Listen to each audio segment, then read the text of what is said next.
I am Ferdinand Marcos, and I am the President of the Republic of the Philippines. I stand today on behalf of 110 million Filipinos.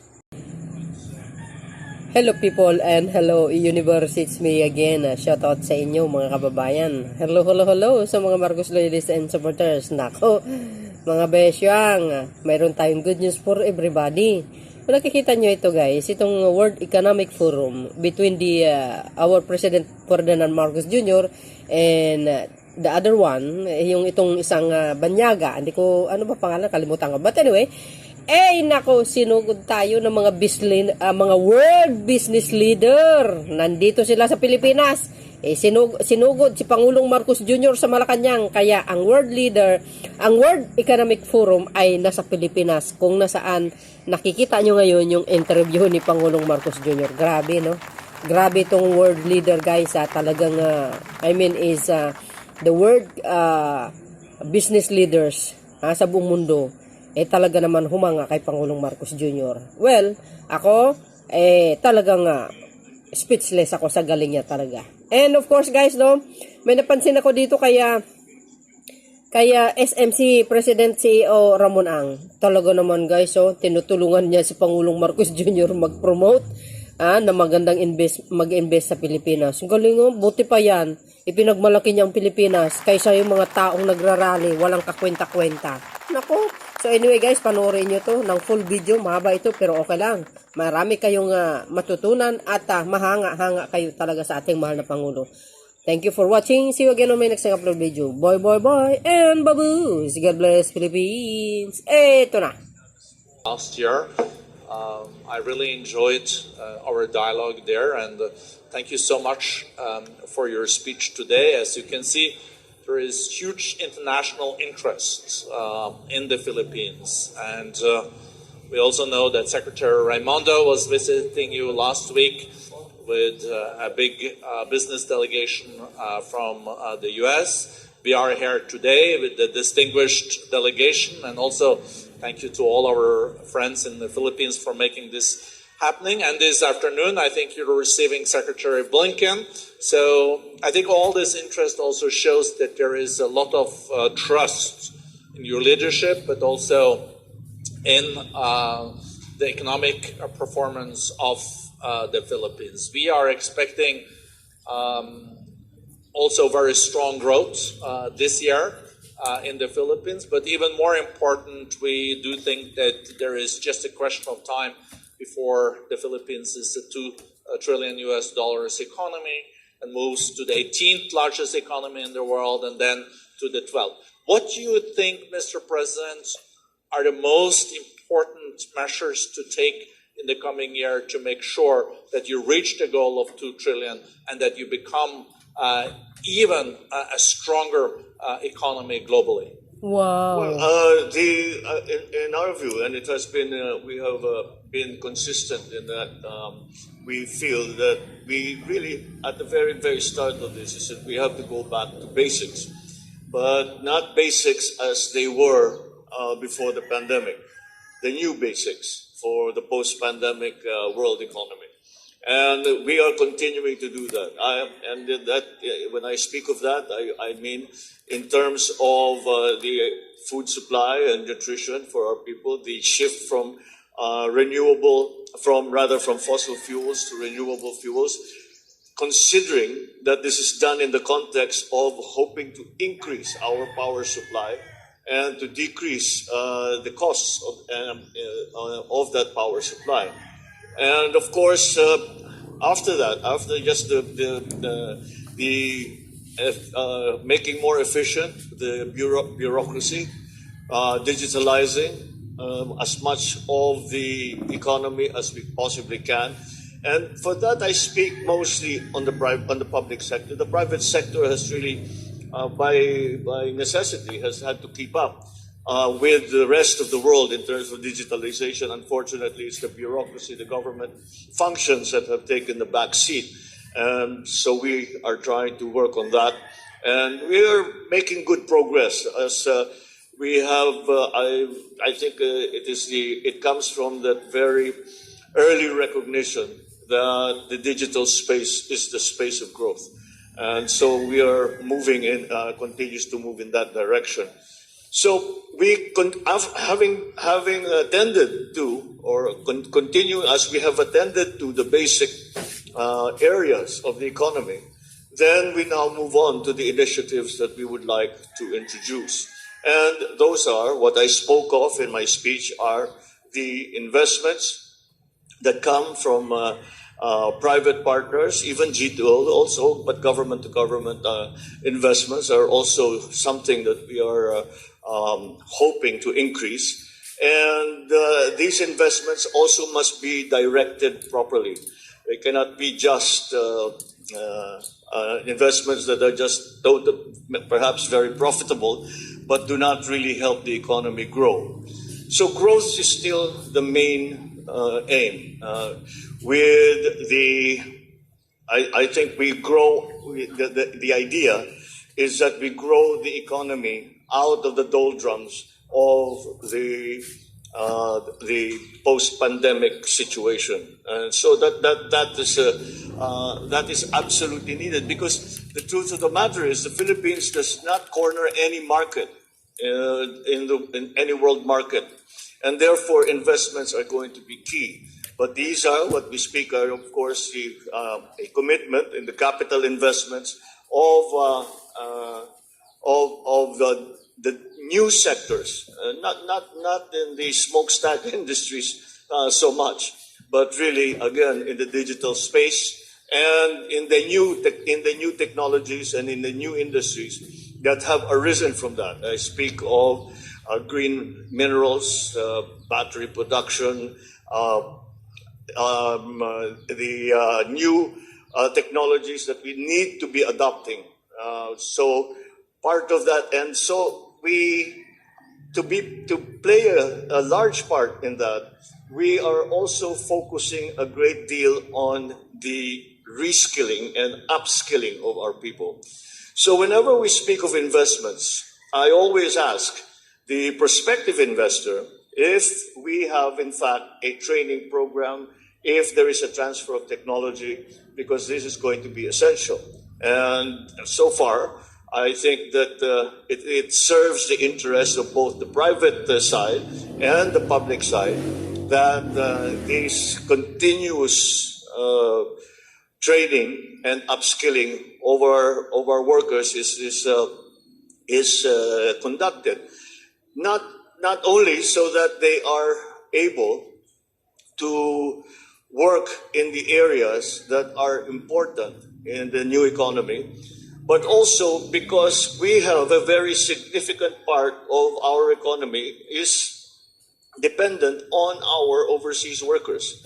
And for them to be able to compete properly in the international labor markets, those specialized skills that we are seeing are necessary must be made, they must have that skill set so as to be able to compete and to find good positions wherever it is that they see opportunities.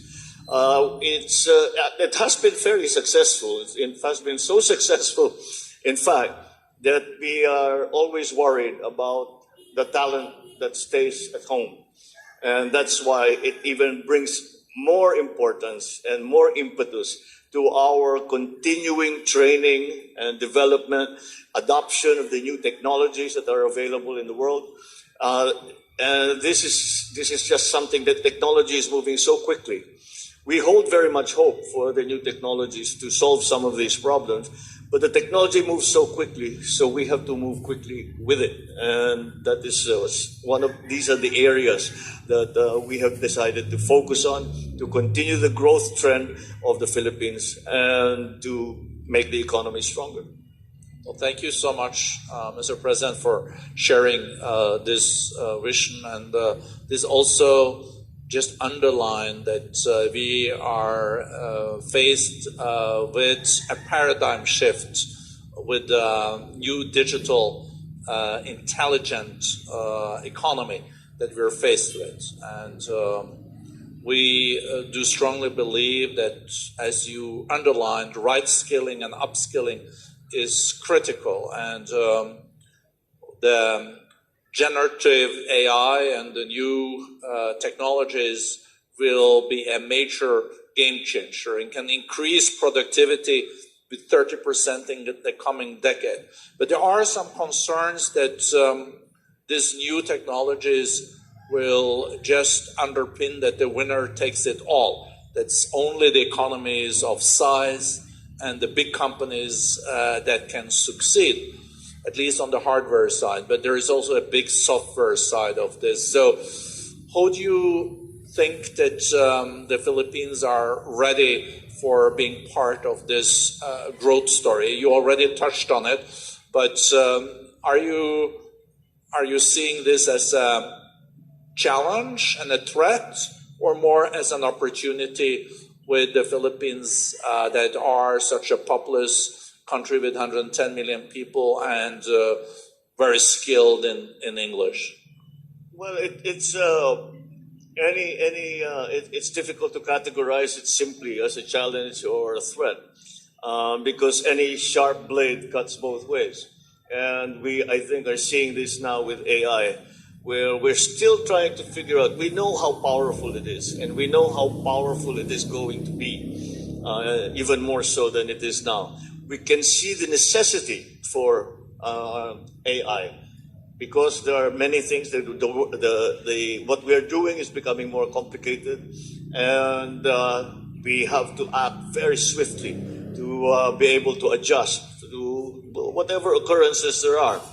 But again, I think I need not explain how the AI can also work against you, and but we must.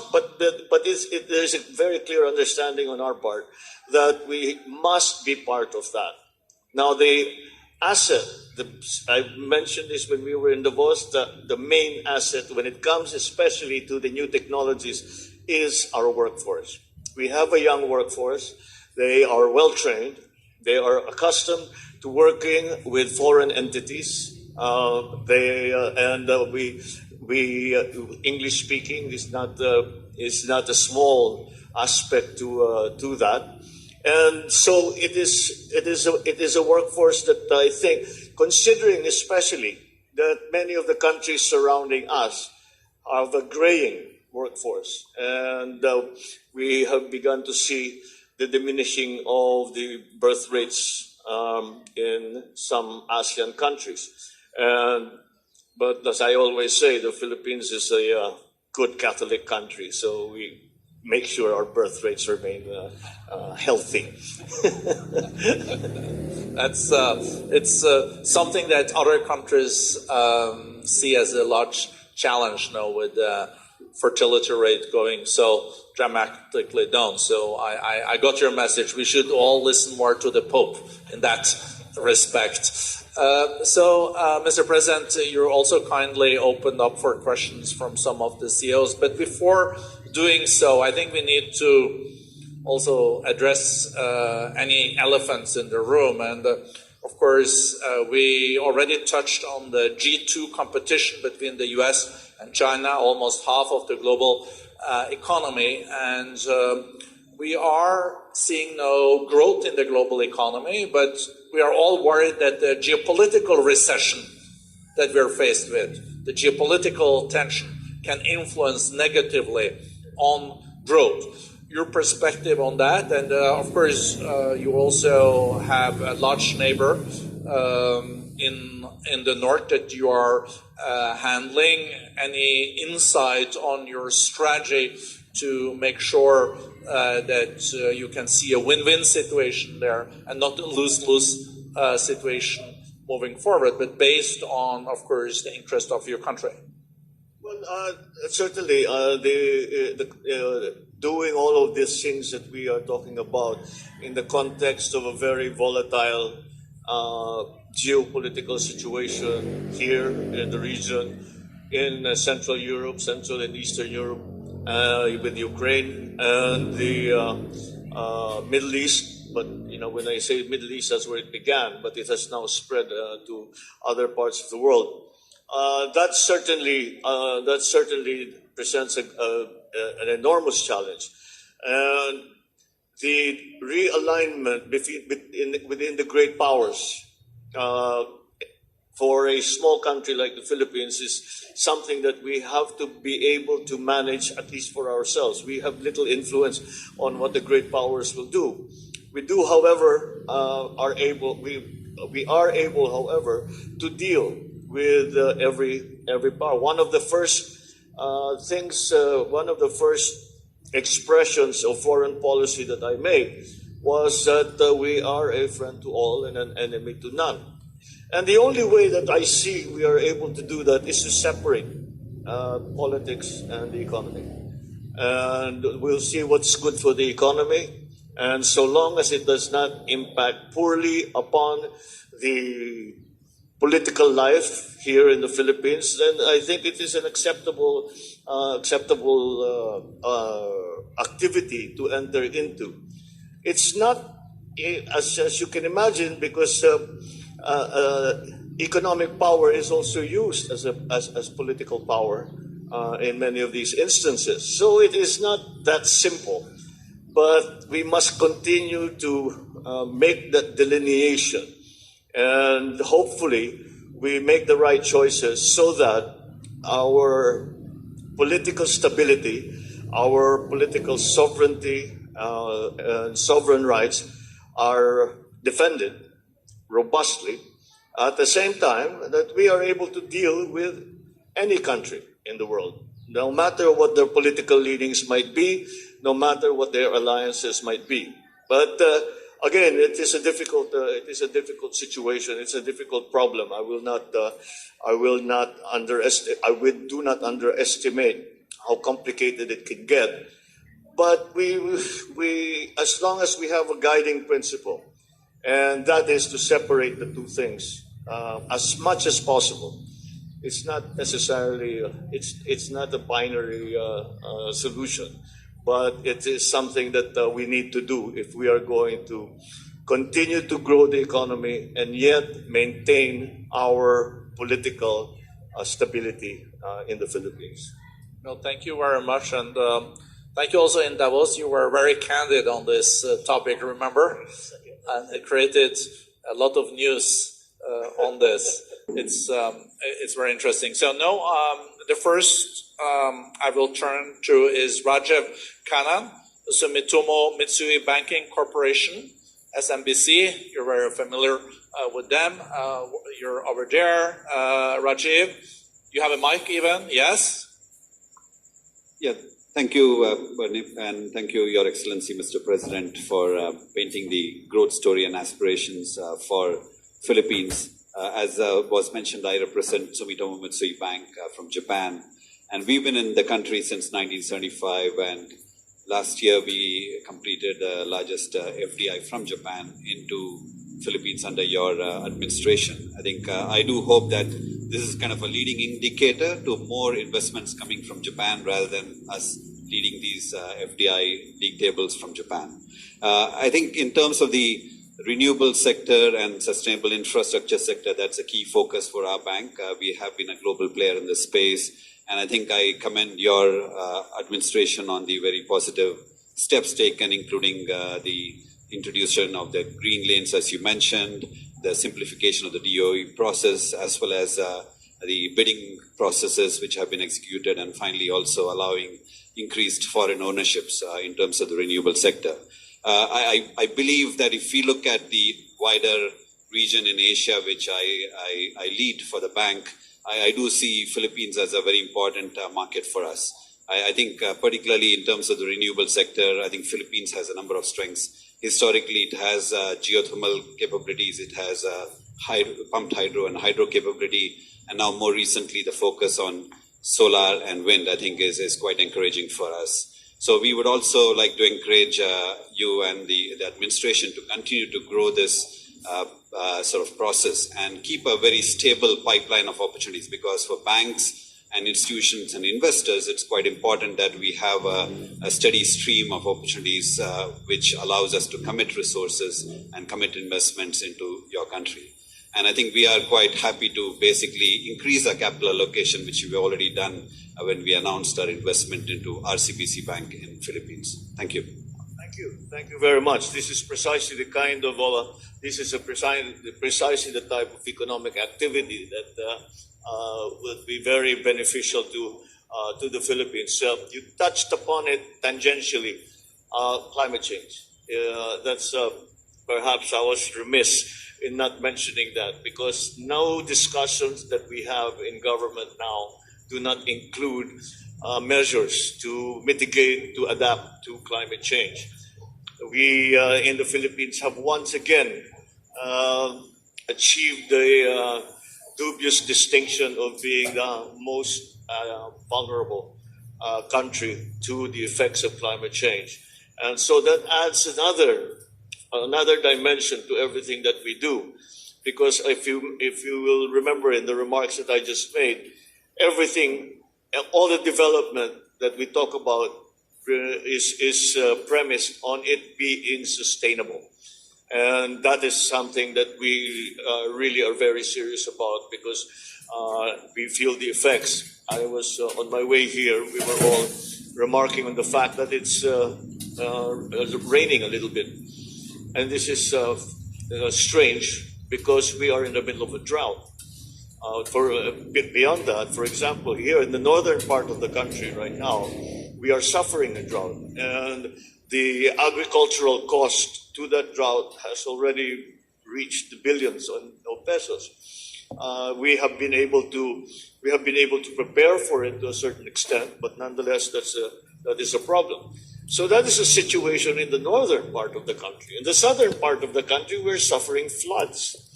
And these strange weather patterns are things that we are not used to. We are used to typhoons. We are used to the typhoon season coming in at a certain time of year, passing. The route of the typhoon is generally well known. And at the local level, we have been able to, we know how to prepare. But since, I would say since Yolanda or Haiyan, everything has changed. And so we need to be fairly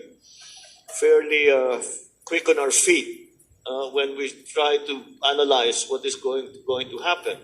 What the scientists have been telling us for many, many years now is happening. It is not imminent. It is here. And that is one of the greatest challenges that the Philippines faces. And we are expending a great many resources and a good deal of energy to try and make sure. Of course, you can imagine agriculture is the one that is the area that's most affected, and that is a critical area. So when you look at our financial numbers, you have to isolate the shocks that are hitting the economy and remove agriculture to be able to understand clearly what is happening to the economy. Because what is happening to agriculture are shocks that are completely out of control. They are nonetheless real and have to be attended to and have to be dealt with. So the shift from fossil fuels to renewables is something that takes up a great deal of our thinking, and that is why many of the investments that we are hoping to attract are in that area, in renewables. Well, thank you so much for underlining that. And a few years ago, we used to say that we're dealing with the climate change due to the next generation and our grandchildren. But what you're saying now, President, I think you're so right, is happening now and here, the climate change. And we're seeing that the price of inaction far exceeds the price of action.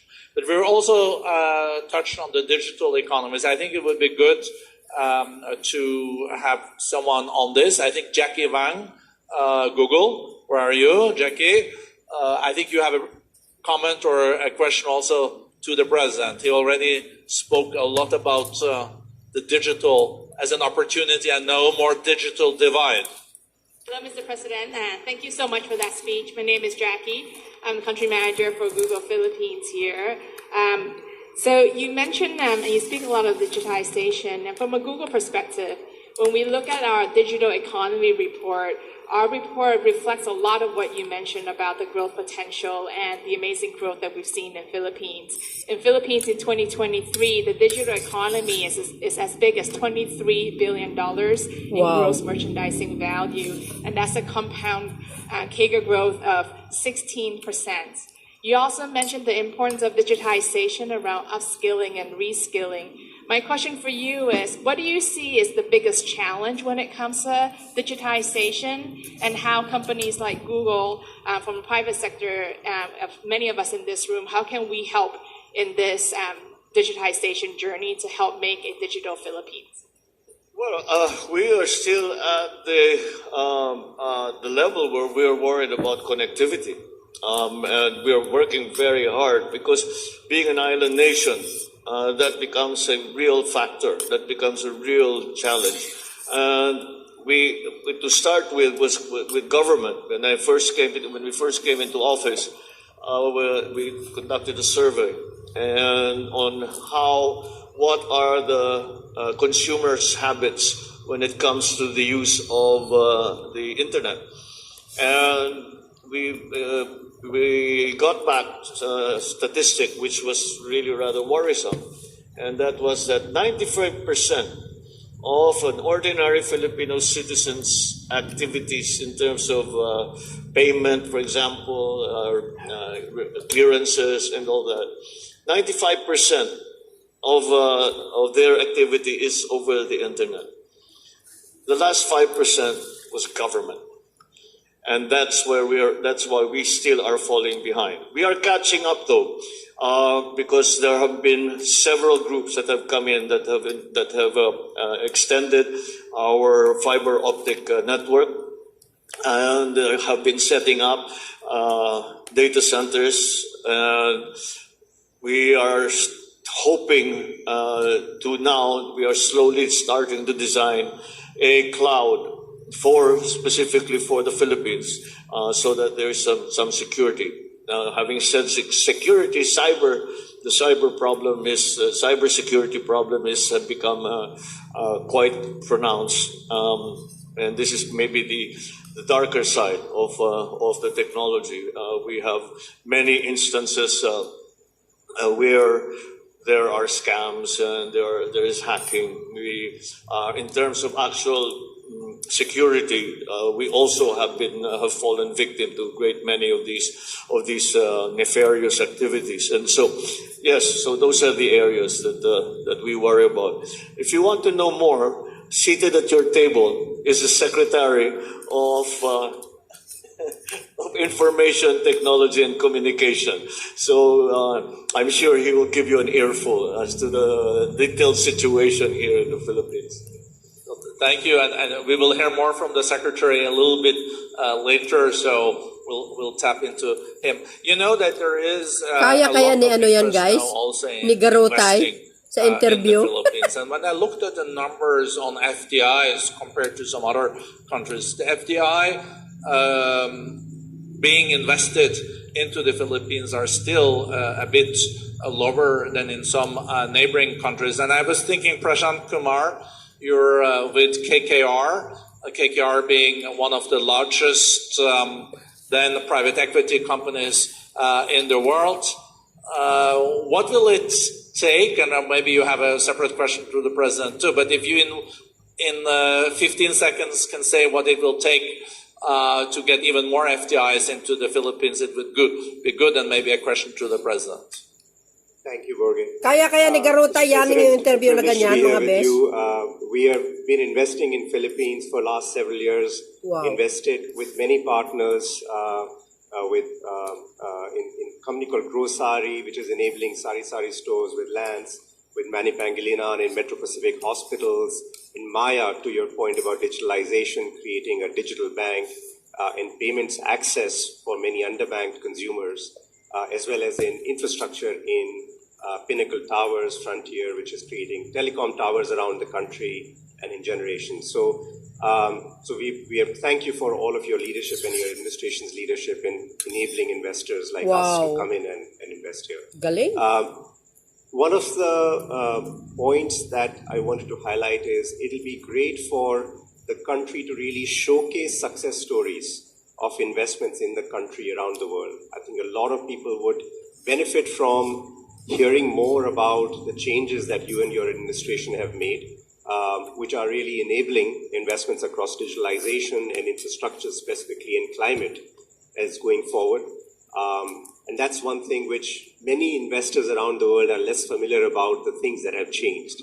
So my request would be to just really showcase some of the changes and opportunities that the country is creating.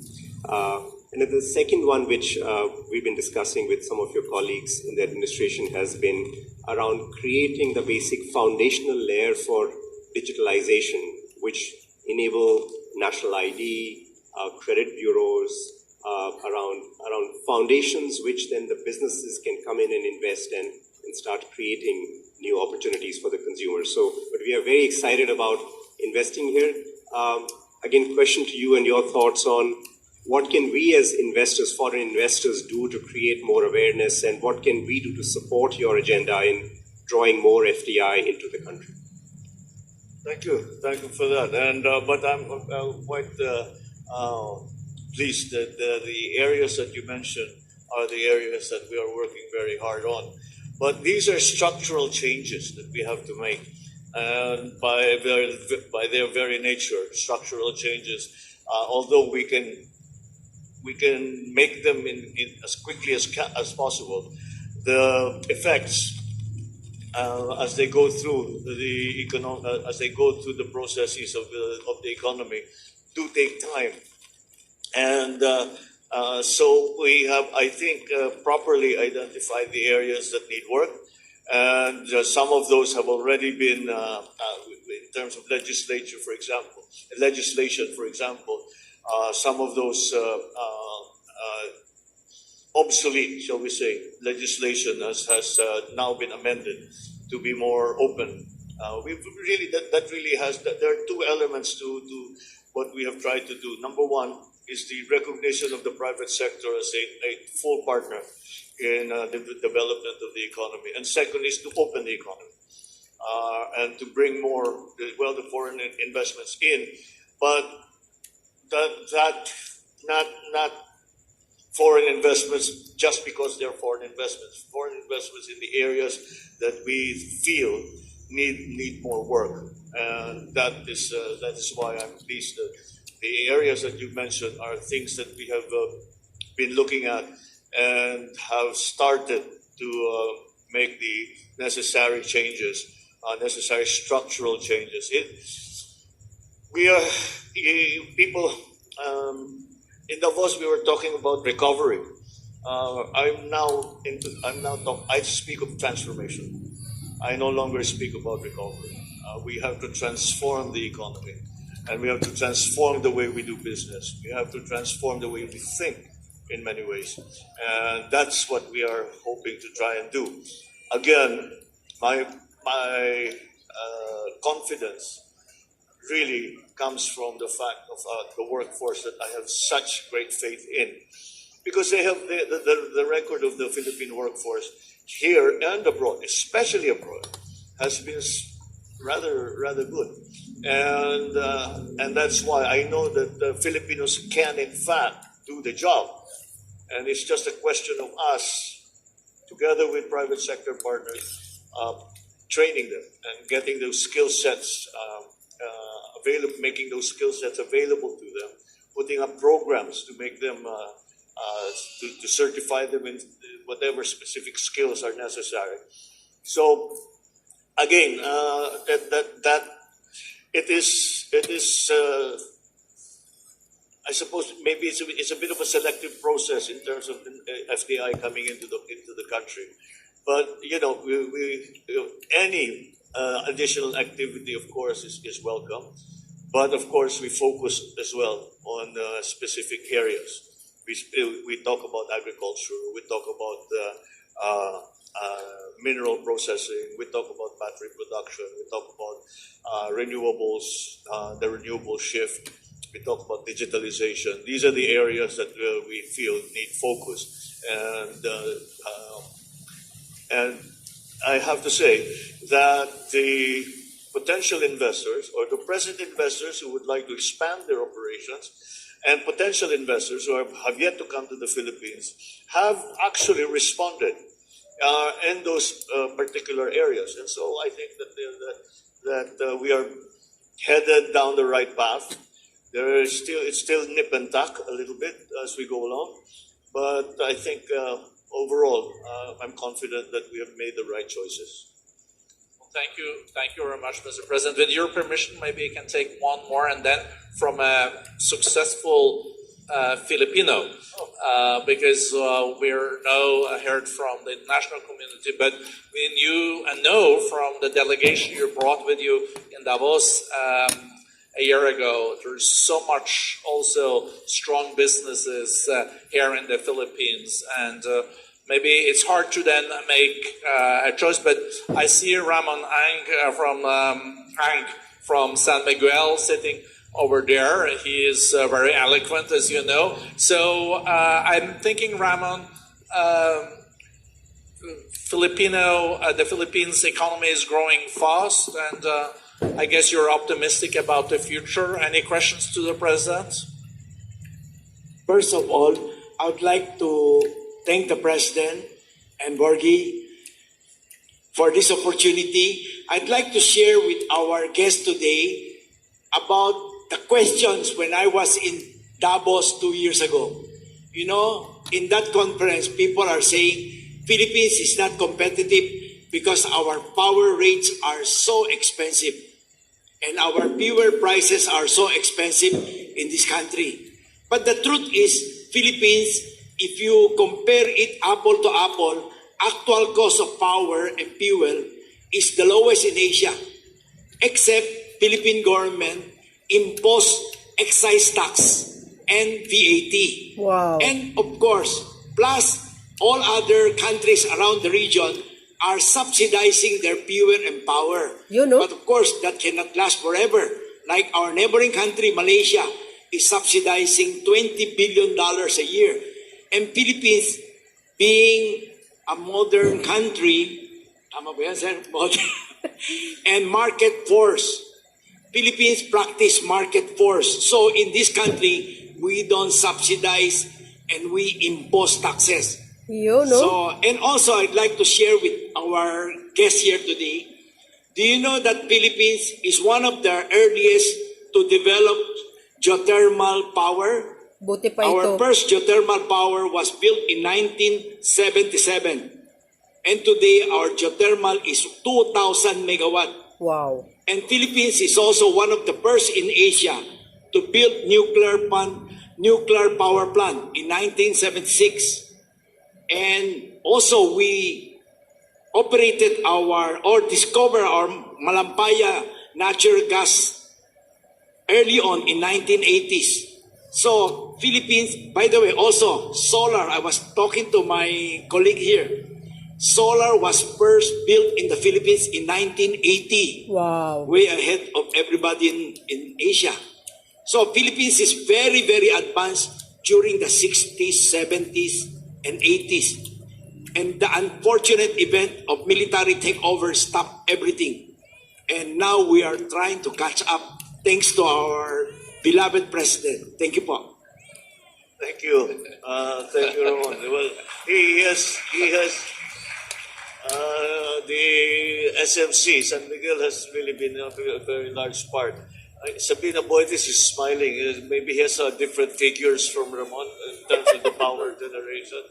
Buti pa itong mga businessman na ito na billionaire, pinagmamalaki ang Pilipinas. Pero yung mga taong nagrarally, walang kwenta. Yes, SMC has become. We just signed with them. They formed a consortium to improve our airport. which has been adjudged as being one of the worst airports for many years. So we're about to change that. That's part of the physical connectivity we talked about. But also because of tourism, the contribution of tourism to the economy is a significant number. So we're hoping to continue that. So that is why that is precisely one of the best examples that we have of a partnership between government and the private sector. And this is one of the, I believe, despite being the largest PPP that we have ever entered into, we were able to go through the entire process in record time. And that's what we try to keep hoping for, to make sure that the roadblocks that are unnecessary, that really have been part of the evolution. One of the things that really happened here was that many things were instituted during the pandemic that no longer apply. And we have to remove those again and redesign, as it were, the economy. And so one of those areas is PPP. And thus far, I believe we have been successful in attracting that kind of arrangement. However, we do not limit ourselves to that. We look to G2G arrangements. We look to purely commercial joint venture arrangements between private corporations, and so that is our way of opening, as I said, the economy. Thank you very much. We would have loved this to continue for another hour, but we know, Mr. President, that very soon you will have a big interview with Bloomberg. Then we know you're seeing Secretary Blinken. So we feel very privileged that you wanted to spend time with us. And also, as we discussed in the short bilateral meeting, it's always good to have a Q&A before you go on Bloomberg, you know. So I hope this was a good warm-up for you too, for Bloomberg. Yes, thank you. Yes, I'm very happy to always come and explain what it is that we are trying to achieve here in the Philippines, and I think that it is an important part of bringing the Philippines really to the world.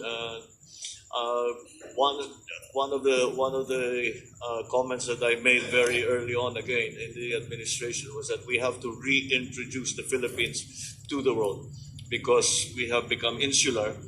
The pandemic played a huge part in that phenomenon. So that is what I think that we have met with some success. So thank you for these opportunities such as this. I'm glad to be able to explain and to give an idea to all our partners and prospective partners, give an idea on the investment terrain in the Philippines. So thank you for the opportunity. Thank you so much, Mr. President, and thank you for not only explaining it, but explaining it in such a convincing way, and also in such a warm way, as we saw in Davos. Your session was one of the most popular ones, and so many downloaded also it virtually after. And we do hope, though, that we can see you back in Davos in 2025. Well, we'll see that as long as it's all for me, it's all scheduling. I would love to go back to the boss, and I take that for a yes. See how far we've come. Galing since the naman. first, Kaya ni Garota No, yan. thank you very Siyempre much. hindi. So what we will do